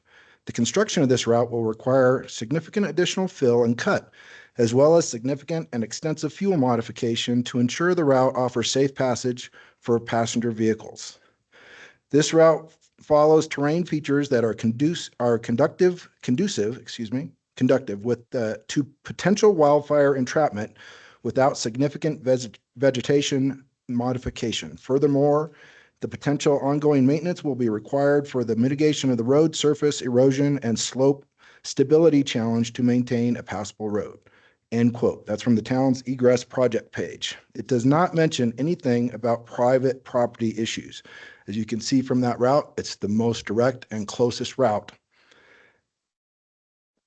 I've been on a train walk for the Wildwood route and the new proposed Boulder County route, and I hope our current trustees will walk both routes. Those of you that were with me last summer and went on the Boulder Canyon route know how difficult that was. I hope you will take the time to go walk the Wildwood route. Let me just find myself here and see firsthand how much less excavation work would be required for that route to be completed. I say this as a 25-year Army veteran with as a combat engineer with expensive experience building roads in the mountainous terrain of Panama. So I was over there 6 months building roads and that. And so I'm going to tell you that in the military, we're taught to look at the goal to be accomplished and work backwards from the end state and look at all different options. I'm almost done. Can I finish up here? Yeah, go ahead and finish. Consider all the options, but landing on the most feasible course of action while eliminating ones that have a low chance of success. In my opinion, compared to the Wildwood route, it will take 10 times the amount of effort and resources to complete the Boulder Canyon route. That's a rough guess that could be overstated or even understated, but I'd be very curious to see the cost estimates that will include the transition from the steep bank below the dam and reinforcing the bridge to handle emergency vehicles. A previous BOT made the decision not to approve the Wildwood route for reasons previously stated. I ask our current trustees to go back and look at the July 1st, 2022 packet, all 391 pages of it, with the engineering, planning, and staff work that went into those routes that were ultimately not approved. That group of town leaders felt the obstacles were too great and we should look at other possible egress options. Now that we have looked at those other routes, I ask this group of trustees to re-examine the previous work done on the Wildwood and Doe Trail routes and see if those challenges are still greater than the Boulder Canyon route. We've heard reasons why the routes that exit onto Magnolia are not ideal, and you could always find reasons. We have 3 not to do minutes. something. Yeah, I told him that he could finish. Are you almost done? An egress route that meets 80% of the solution but actually gets built is far better than the 100% solution that is continually in the planning phase. Thank you. Thank you, Jim. Can I make a quick comment to Jim? Can you roll it into discussion so that we can finalize? Yeah, sure. Okay. Yeah, All right. I'll respond to it. Cool. Any other comments in the room? Yep, go ahead and come on up.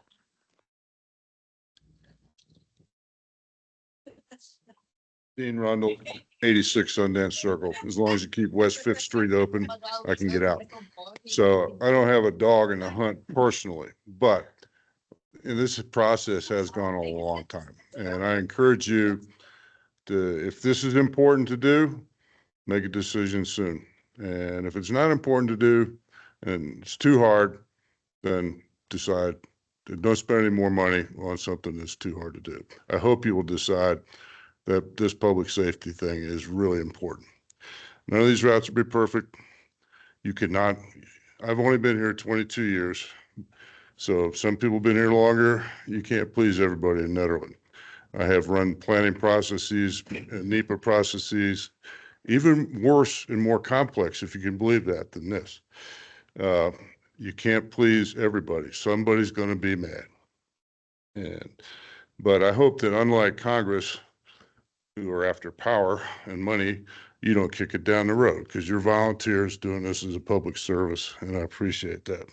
So I hope you can decide soon. I learned a lot tonight. The other thing I'll add is that where's the money going to come from? Once you do decide, is that another multi-year grant-seeking process? Those are all my tax dollars from FEMA. The goose doesn't have a checkbook like the Crown Prince of Saudi Arabia to write checks. So that's all our money, and we spent a lot of it so far.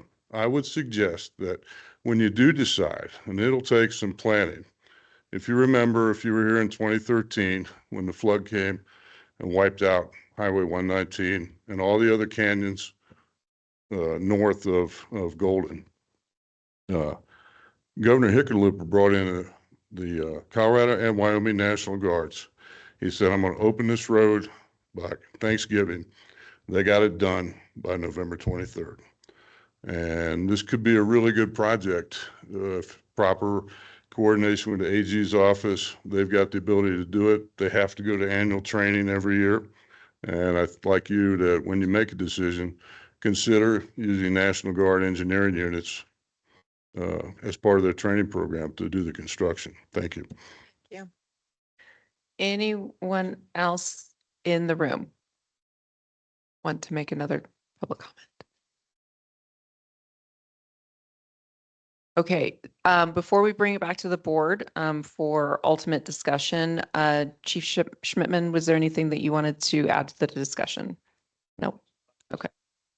Okay. Okay, well, let's bring it back to the board for a discussion. The question before us. Can you mute Mayor Billy? Oh. Or was it Tanya? It was Barry. It wasn't me. Yeah, it's not me either, so I don't know. Anyway, the question really before us is, do we want to have these FAQs come out? We've got lots of questions that we were able to capture here in the meeting. That's ultimately the question before us, John, correct? Is there anything else that you'd like to add to this? You're in discussion. So I think, there's the opportunity to talk about, you set the policy for the town. I think that's the conversation. What we've been trying to do as we bring this project forward is to really think about what we heard from Chief Schmidtman about these routes and what the public has said about these routes. That's why we wanted this 2 weeks of engagement here. And I think it's really important that you guys make sure you have the conversation that you feel like you need to have. Okay. So anything else that we'd like to discuss? Anything folks would like to bring up from the board regarding this topic? Yeah, I had a couple comments, just regarding the Wildwood plan, which I think is a fine design, but it was determined, I'm surprised it's not on the website, that it was determined to be too far west to be useful, that intersection of, where Doe Trail comes into Wildwood and Will Alpine hits Blue Spruce Circle, where you live, Nicole, and all that is east of that route. And the worry would be like, if you couldn't get that far west, you wouldn't be able to use that route. So we were looking for more eastern locations, which is why the other Magnolia route, the non-canyon route, is preferred over Wildwood. And I don't think it poses that much. I mean, it's all going to be very difficult to build, but I think it's I think it's similar to Wildwood. I think it'd be easier to build than the canyon. But I just wanted to clarify that that's really the main reason Wildwood wasn't even considered. And it's too bad it's not on the website because all these routes are difficult to build. But we're looking for the more east we can get to help the neighbors who are on the east side of Big Springs. Because if you're on the other side of Wildwood, chances are you'll be able to get out through Peak View or Big Springs Drive. But who knows, right? So that's my comment on that. Great. Was there anything else you wanted to add to the discussion on this since we've got you? No, I am a little concerned about the private property in the canyon. That's always been my concern. I've been being told that the county or city land, and I'm looking at the property map and it looks like there is county land, but it's a little bit east of the bridge. So I suppose that where there's a will, there's a way. But we'd have to go east of that existing bridge. I'm not seeing the city of Boulder spot, but so I would like more transparency on that. I think that's fair to the owners and to all of us while we're making decisions, because we're being told that it's not going to be a problem that the city and county have land there, and they do have land, but it does seem to be a little east of the bridge, according to Boulder property map. So of course they're not exact.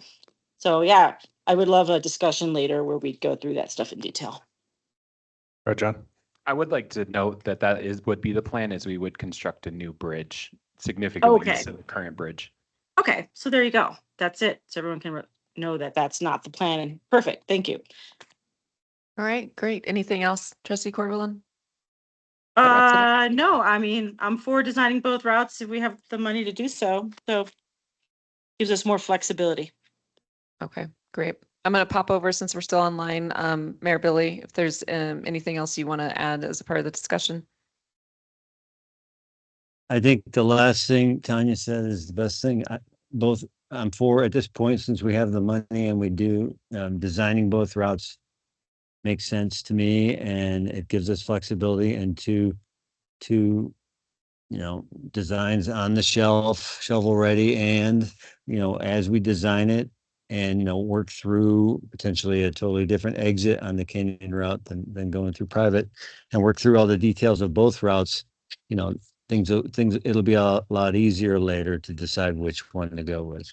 But I mean, I do want to say to the public, this board is very motivated to pick a route at this point with the money we have due to the decision that was made, 3 years ago, which I think, in my opinion, was a blessing in disguise. But due to that decision, we're at a place now where the money we have is for design. So I think designing both routes is the way to go. And I think getting FAQs on our new website and working on transparency and realizing that, we have this open door to talk to Victor Grimm, all those things will help with communication and transparency. All right, great. Thank you. All right, trustees in the room, any other additional thoughts? Trustee Larson? Might have a few. To be honest, this is depressing as depressing. The fact, this is 2025, been working on this now for 10 years. I know there are members of our community who have been working on it for at least 10 to 15 years prior to that. Like was said, 3 years ago, and seems to be forgotten, we were at a place where we had a plan. We were ready to start building a route. And the Board of the Trustees at the time chose to go back and study, much to, I'm sure, JVA's eternal gratitude, because they are continuing to make bank off of this project.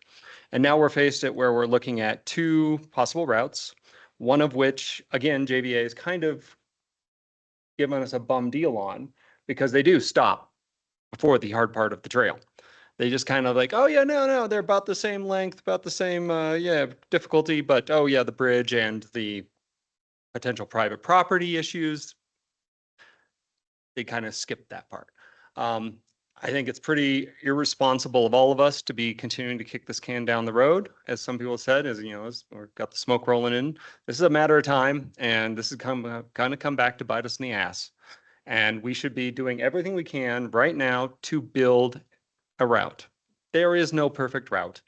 And yeah, it may be the Canyon route, it may be the Magnolia route. Let's just make a damn decision and get going. Because yeah, building is going to be expensive. It's going to be hard. It's going to take years. And the longer we keep pushing this down, the greater the chance we're going to have the fire that comes into Big Springs, and the 187 homes that on the map Jim gave us are going to be the ones to suffer. So. Any other thoughts from the board? Yep, Trustee Miller. Yeah, I would second Trustee Larson's comment about the Boulder Canyon route, that with it ending where it does, there could be significant challenges in completing that exit to the highway. And without understanding those at this point, makes it difficult for us to do a whole lot of decision making or strategizing. And that seems like a pretty critical piece. All of that said, we really need to get this done. So completing the plans, complete end-to-end plans for both routes seems pretty critical. John, am I remembering correctly that there was additional grant money for route design? Yeah, we haven't actually spent very much money on this project. We have, but we were awarded, the total grant project was like something like, and I'm sorry, I can't tell you exactly. It's about 750,000. We've spent, I want to say 127,000. Right. So we have the money to do this work. And that money is only for route design. We can't use any of that for. I mean, we could always lobby our elected officials and see if they would be willing to do that. But I think with the current political climate around FEMA, it's unlikely that something like that would probably work. So does it, I mean, obviously we're going to need some of that for JVA to finish the planning for certainly the Boulder Canyon route. This project, if we design both routes, it will come in significantly under budget no matter what we do. Right. What I would intend to do with this time period that we'd have to finish is the engagement with all the stakeholders, doing the feasibility studies, the surveys, and all that kind of work that would need to happen to build a route and come to it like that, like you said, the end-to-end design. Yeah. And then that would come back to the board for a decision once you do have all those pieces that you would need to make a good decision. Okay. Yeah, I mean, obviously that our main goal here is about creating an FAQ, which absolutely we need to do. But also I think expediting, a final route designs with all the details as soon as possible. Yep, Trustee Mers. Great.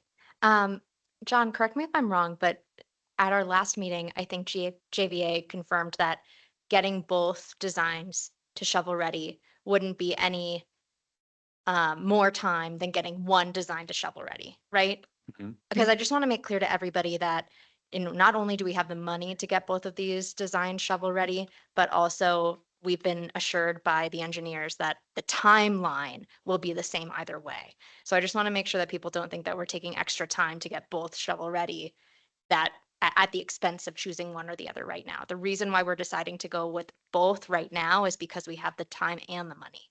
I do think if maybe I think someone said that Nathan's on the line. I think at our last meeting, he also said that his estimated timeline was about 9 months to get these design shovel ready. I would love to talk to them further to see if we could urge them to move a little quicker and to understand that timeline. I'm not an engineer. I don't know what that design looks like. But transparency wise for the community, it would be really great to know if that's a realistic timeline, why things are going to take that long, and just not taking up any of their time that could be spent working on those shovel ready designs, but just really trying to get things moving quickly, because we had this, I mean, these designs were in front of us last year. It's been a year and it's the same designs. So I just want to talk, JVA, if we could just talk and try to move quickly, that would be lovely and wonderful. We have also one thing to remember, there will be a county planning process associated with this, and then some work with the city of Boulder, water quality wise, that would need to happen. And so that work is going to take some period of time too. So that's the other thing with this timeline that we can develop. And I was thinking that's something that the FAQ needs to talk about. But I have had conversations with Boulder County Planning and with JVA about the need to keep this thing rolling. And hopefully, I think you're right. It was 6 to 9 months is what he said. I think hopefully we can beat that, because the level of design we have for what we do have is pretty significant. It's just figuring out really the details and everything. Thank you. Yeah, I think just to double down on what you said too, the overall timeline, I think is another really critical thing for public awareness on this. Like there's this much time left for design. There's this much time that we need to allot for fundraising, and this much time allotted for construction, so that people have at least a general sense of when do we actually have we would have egress. estimated project costs for both of these as part of this. That's one of the things that we would get. And that may be a differentiating factor for you on these routes about what we're able to fund Yeah. just in terms of the actual cost to do it. Yeah, So but like timeline, I think is a big thing. I mean, that's, I know, I think a lot of people are feeling the pinch on is because it's been so long. yeah, People really want to know when this is going to happen. I think more so than how much it's going to cost. that's the part we need the information on the cost so that we can plan for that capital Yeah. construction. Any other thoughts? I had a question. Yeah. I'm making the assumption that if we pay JVA to make two plans, one is the canyon, that plan will cross the creek and reach the canyon, right? They're not just gonna give us a plan that dead ends like it is now, right?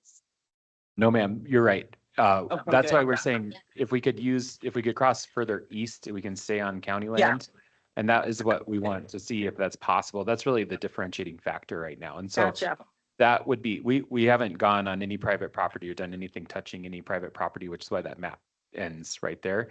But that would be the intention, is to fix that with, working with our partners at the county. Cool. So that it'll be shovel ready all the way to the canyon. Great. Thank you. All right. The only thing I would add is that it sounds like JVA still owes us those maps, those walking maps. Nathan, if you're listening, and I would hope that, John, you would come to us if we're not getting what we need from JVA in a timely manner. I personally would like to know about that. Yeah.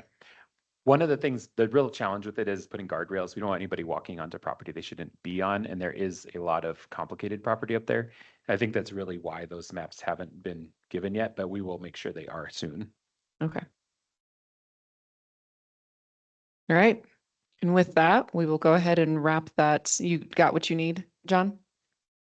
Will you restate I think your direction is to go ahead and go with the FAQs Yep. and then to go ahead and move forward with the design of these two routes? Yes. Okay. With emphasis on full end-to-end completion. Probably faster than 9 months. Yeah, I just wanted to add, if they're not comfortable giving out the coordinates, we could schedule a couple walks, guided walks too. might- It's It's a true, great there is idea. sensitive, there's all that Homeland Security stuff by the dam, blah, blah, blah. The private property at the bottom, the rest is basically forest or open space, but I understand that could be hesitating to give that out, so I'd be all for a couple scheduled public walks too. I can talk to JVA. Maybe I could follow up with you on, I think we should do that no matter what, is have a public walk. And Yeah, I it'd be think great. I agree. All right, thank you. Mm-hmm. All right, so moving on, we're at public comment on non-agenda items. If you have a public comment on something that was not talked about on the agenda today, go ahead and come up. You have 3 minutes. Anyone in the room? Nope. Okay, is there anyone online? Public comment on non-agenda items.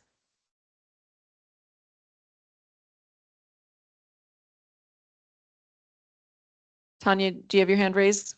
I have something not on the agenda to ask. So yeah, I guess I do, but it was also forgot to take it down. Would that be a public comment or would that be other business? Other business. Okay, no problem. Just one more. Is there any public comments online on non-agenda items? Okay, we'll go to other business. Trustee Corvalon, go ahead. Well, it just reminded me earlier tonight when we were talking about the natural medicine and the zoning and how the comprehensive plan was suggesting and the sub area plan that we go through our zoning, go through our code and make a lot of adjustments. And I know I write John about this about once a month. I know it's in the planning commission right now. I'm just wondering, what is the timeline for us as a BOT to discuss some of the zoning recommendations that are very clearly put out on the sub area plan? Trustee or Town Manager Kane. Planning Commission has been deep in this conversation. I believe we've talked about it 3 times now, and our last meeting was pretty productive. They've gone through most of the recommendations, well, actually all the recommendations in the sub area plan.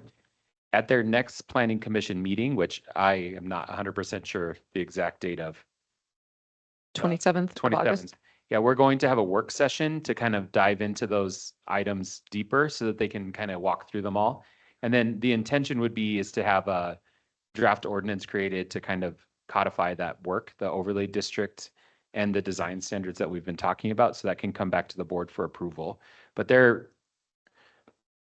just where I feel like I'd say they're kind of, I guess, Mayor Pro Tem Sterling, you might have a different thought, but I think we're getting really close to having some actionable work for you. Awesome. Great. Yeah, Exciting. on it. Thank you. Yeah, I was just hoping it's before my term ends. That'd be great. So it sounds like it will be. So awesome. Thank you. Any other business?